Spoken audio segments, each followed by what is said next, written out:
Certains singes travaillent dur, gagnent des dollars, achètent des bananes, se distraient, se font plaisir.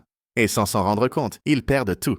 Il ne reste plus un seul dollar, plus une seule banane, plus aucune trace. C'est ce qui arrive quand on ne gère pas bien ses finances. Mais il y a aussi ces autres singes, ceux qui ont toujours des bananes, qui profitent, épargnent et continuent d'avancer. Première étape, savoir combien d'argent entre. Tous les singes reçoivent des dollars, certains en plus grande quantité, d'autres en moindre, mais beaucoup ne gardent aucun contrôle. Ils ne les comptent pas, ne les enregistrent pas. Ils dépensent simplement sans but, comme si l'argent était infini. En revanche, le singe sage note chaque revenu, que ce soit sur une pierre, une feuille ou dans son appli préférée. Il connaît ses ressources et, grâce à cela, peut planifier clairement. Le contrôle commence par savoir combien de dollars singe entre. Deuxième étape, savoir où va l'argent. Les singes dépensent sans réfléchir. 1 dollar singe ici, 5 là-bas, 7 dans une fête, 10 dans des lunettes de sport. Et à la fin du mois, ils ne se souviennent de rien. Le singe sage enregistre ses dépenses, toutes, même les plus petites. Un chewing-gum à la banane, un smoothie à la banane. Dépenses visibles, décision consciente. Dépenses invisibles, chaos garanti. Troisième étape, diviser l'argent judicieusement. Tous les dollars singes ne sont pas à dépenser aujourd'hui. Certains sont pour demain, d'autres pour un grand projet. Les singes sages utilisent la règle 50-30-20.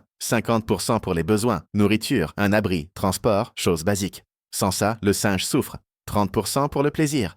Un spectacle, une banane split, quelque chose pour égayer l'âme. 20% pour le futur. Épargne, investissement, liberté, planter des bananes pour plus tard. Le problème n'est pas combien d'argent entre, mais comment il est réparti. Quatrième étape, épargner avant de dépenser. Beaucoup de singes dépensent tout, et s'il reste quelque chose, ils l'épargnent. Alerte spoiler, il ne reste jamais rien. Le singe sage fait l'inverse. Dès qu'il reçoit des dollars singes, il en garde une portion avant de dépenser, avant de sortir. Peu importe si elle est petite, 1 dollar singe par jour, même un demi-dollar. Avec le temps, cette habitude construit des réserves de dollars singes. L'épargne réelle a lieu avant de dépenser, pas après. Cinquième étape, éviter le piège de la dette. Les singes tombent dans des pièges. Acheter aujourd'hui, payer demain. Juste 1 dollar singe par mois semble bien, mais c'est dangereux. Le singe endetté paie plus pour l'avoir plus tôt. Les intérêts mordent, grandissent, tes pièges. Le singe sage évite les dettes inutiles. Il utilise sa carte avec sagesse, pas pour avoir plus, mais pour avancer mieux. Sixième étape, planifier comme un stratège. La jungle n'est pas prévisible. Il y a des pluies, des sécheresses. Le singe sage se prépare. Il crée un fonds d'urgence. Il garde des dollars singes au cas où il tomberait malade. Il pense aussi à des objectifs. Voyager, étudier, monter une affaire. Les dollars singes doivent avoir un but. Épargner sans raison est ennuyeux. Épargner avec un but motive. En résumé, les singes qui ne contrôlent pas leur argent vivent au jour le jour, à la poursuite de bananes, et n'ont jamais de paix financière. Les singes qui gèrent leurs finances respirent tranquillement, dorment en paix, et transforment leurs dollars en vraies bananes. Ils ont des bananes pour aujourd'hui et pour demain. Gagner des dollars est important, mais savoir les utiliser fait la différence.